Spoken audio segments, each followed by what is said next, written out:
Ang dilim. Tuluan pa ng tubig. Alas 3:30 pa lang ng hapon.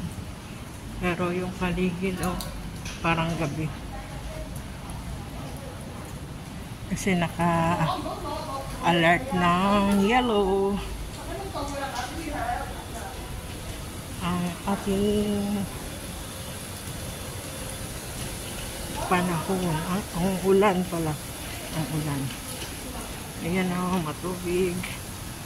Dahan-dahan, baka madulas.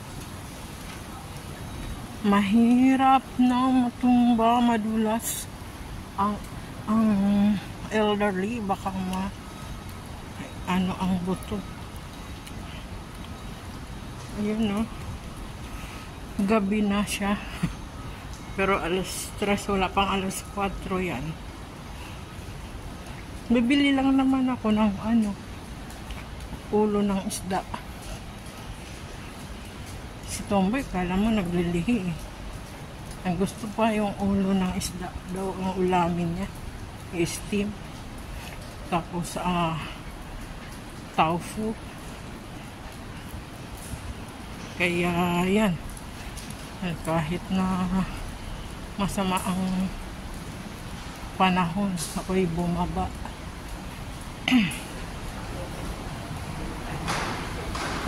Malis din naman siya, hindi pa lang siya bumili.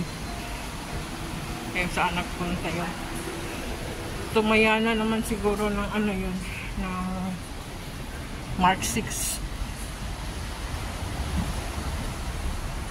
Kaya tatawid na, kaya off ko na to.